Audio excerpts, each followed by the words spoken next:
Machen wir den zweiten Teil bitte. Und dann will ich noch ein bisschen zu Gott reden. Esther 1, The King's Banquet.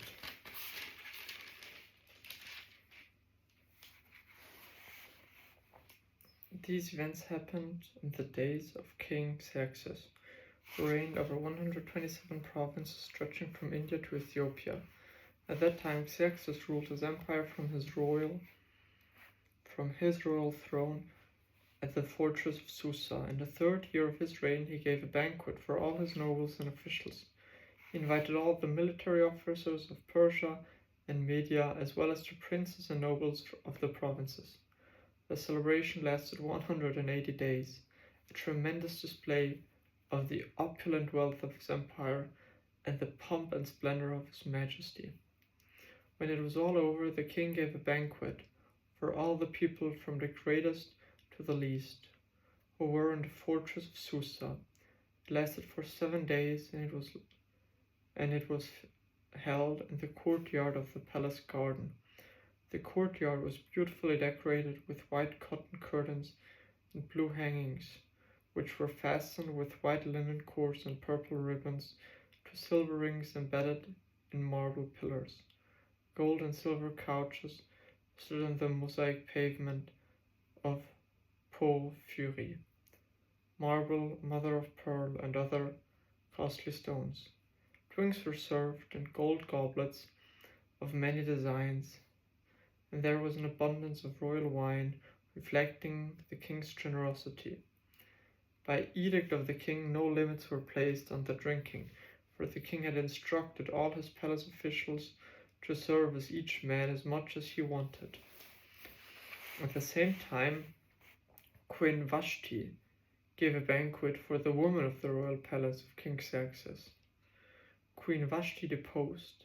On the 7th day of the feast, when King Xerxes was in high spirits because of the wine, he told the 7 eunuchs who attended him, Mehuman, Biztha, Harbona, Bigtha, Abagtha,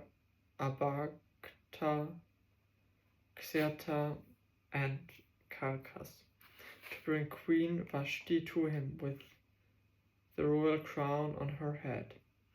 He wanted the nobles and all the other men to gaze on her beauty, for she was very beautiful. She was a very beautiful woman. But when they conveyed the king's order to Queen Vashti, she refused to come. This made the king furious, and he burned with anger. He immediately consulted with his wise advisors, who knew all the Persian laws and customs, for he had always asked their advice. The names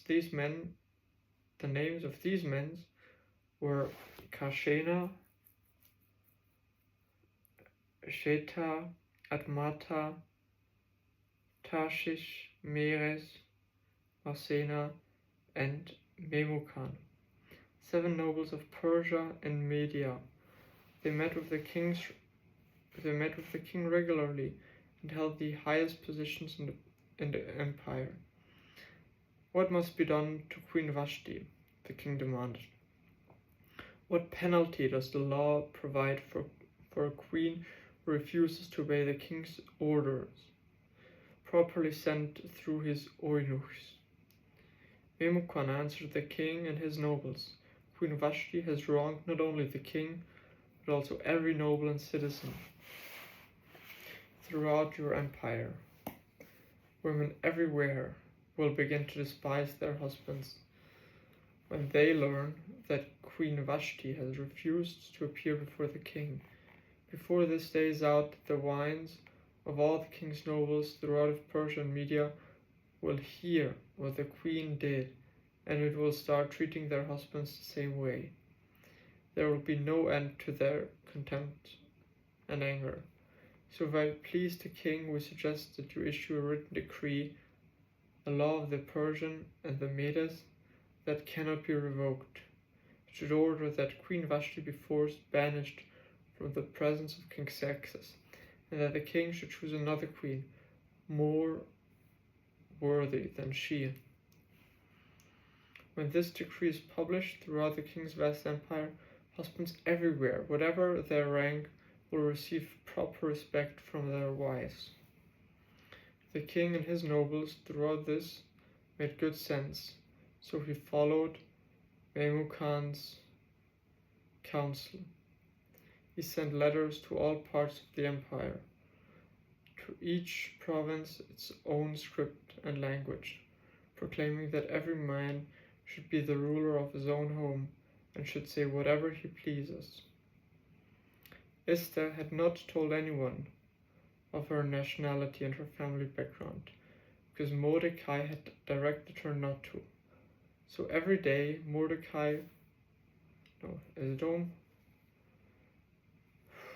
the king and his nobles throughout this made good sense. So he followed Memucan's counsel. He sent letters to all parts of the empire, to each province and its own script and language, proclaiming that every man should be the ruler of his own home and should say whatever he phrases. Esther 2. Esther becomes queen, but after Xerxes' anger had subsided, he began thinking about Vashti and what she had done and the decree he had made. So his personal attempt suggested, let us search the empire to find beautifully young virgins for the king. Let the king appoint agents in each province to bring these beautiful young women into the royal harem at the fortress of Susa. Hegai, the king's eunuch in charge of the harem, will see that they are all given beauty treatments. After that, the young woman who most pleases the king will be made queen instead of Vashti. This advice was very appealing to the king, so he put the plan into effect. At that time, there was a Jewish man in the fortress of Susa, whose name was Mordecai, son of Jair, of Jair. He was from the tribe of Benjamin and was descendant of Kish and Shimei. His family had been among those who, with King Jehoiakim of Judah, had been exiled from Jerusalem to Babylon by King Nebuchadnezzar. The man had a very beautiful and lovely young woman, Hadassah, who was also called Esther. When her father and mother died, Mordecai adopted her into his family and raised her as his own daughter. As a result of the king's decree, Esther, along with many other young women, was brought to the king's harem at a fortress of Susa and placed in Hegai's care. Hegai was very impressed with Esther and treated her kindly. He quickly ordered a special menu for her and provided her with beauty treatments. He also assigned her 7 maids specially chosen from the king's palace, and he moved her and her maids into the best place in the harem. Esther had not told anyone of her nationality and family background, because Mordecai had directed her not to do so. Every day Mordecai would take a walk near the courtyard of the harem to find out about Esther and what was happening to her. Before each young woman was taken to the king's bed, she was given the prescribed 12 months of beauty treatments. 6 months with oil of myrrh, followed by 6 months with special perfumes and ointments. When it was time for her to go to the king's palace, she was given her choice of whatever clothing or jewelry she wanted to take from the harem. That evening she was taken to the king's private rooms, and the next morning she was brought to the second harem, where the king's wives lived. There she would be under the care of Shashgaz, the king's eunuch, in charge of the concubines. She would never go to the king again, unless she had especially enjoyed her and requested her by name. Esther was the daughter of Abihail, who was Mordecai's uncle. In brackets, Mordecai had adopted his younger cousin Esther. Closing brackets. When it was Esther's turn to go to the king, she accepted the advice of Hegai. the eunuch in charge of the harem. She asked her for nothing except that he suggested that she was admired by everyone who saw her. Esther was taken to King Xerxes at the royal palace in early winter on the 7th year of the reign, and the king loved Esther more than any of the other young women. He was so delighted with her that he set the royal crown on her head and declared her queen instead of Vashti. To celebrate the occasion, he gave a great banquet in Esther's honor for all his nobles and officials, declaring a public holiday for the provinces and giving generous gifts to everyone. Even after all the young women had been transferred to the second harem and Mordecai had become a palace official, Esther continued to keep her family background and nationality a secret. She was still following Mordecai's directions just as she did when she lived in his home. Mordecai's loyalty to the king. One day, as Mordecai was on duty at the king's gate, two of the king's eunuchs, Bigthana and Teresh, who were guards at the door of the king's private quarters, became angry at King Xerxes and plotted to assassinate him. But Mordecai heard about the plot and gave the instruction to Queen Esther. She then told the king about it and gave Mordecai credit for the report.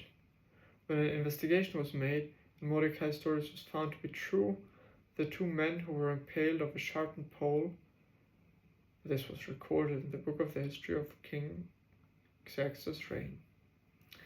Esther 3 is for tomorrow morning. Looking forward to it. Today's the 18th of April 26th. This was PM session part 2. I'm super tired, and well, before I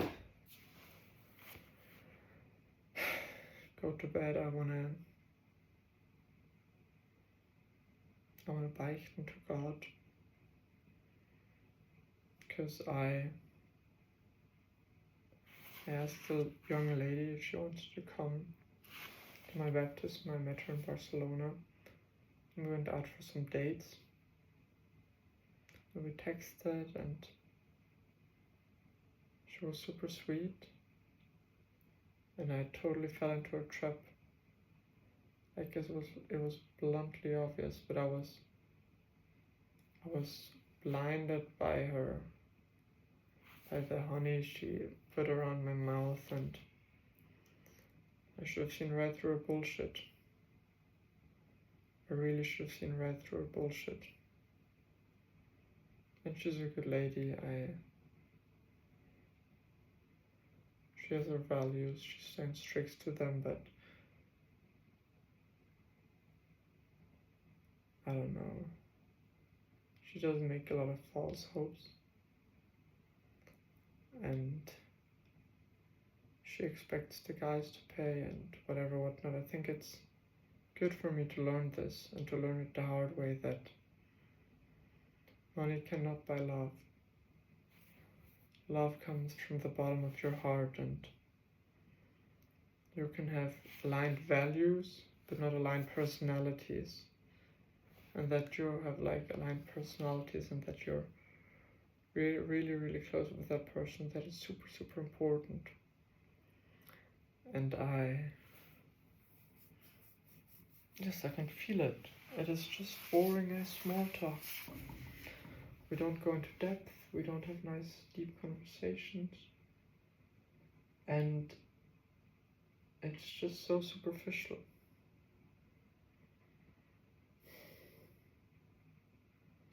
Which is really unfortunate. It is so superficial.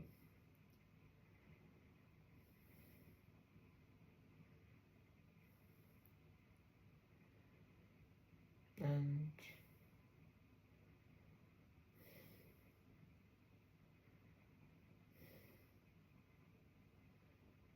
it's my fault, because I fell for it and I wanted to pay for it, and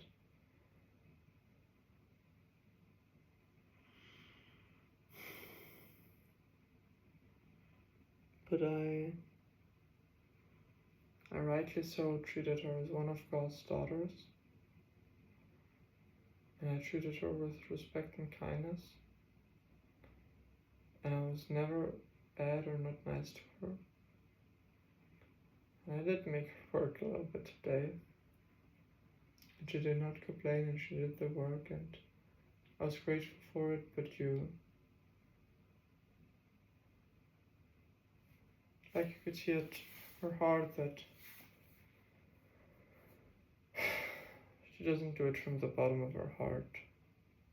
She lacks the personality. She's like, oh, I should be doing this, or I should be doing that, but she doesn't like really feels it, and she tells a lot of things about Christ, but unfortunate that I have to say it, but I'm pretty sure she has not experienced Christ the way I have, which is unfortunate, and there's nothing she can do about it. It's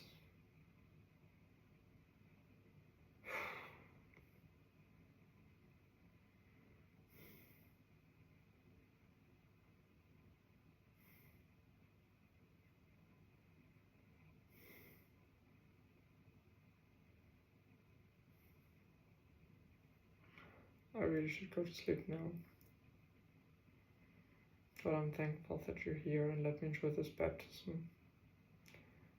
I'm thankful that you made me realize something today.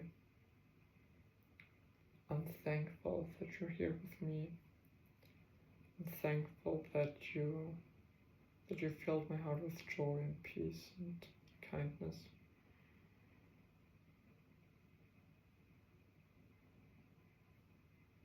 Amen. Good night.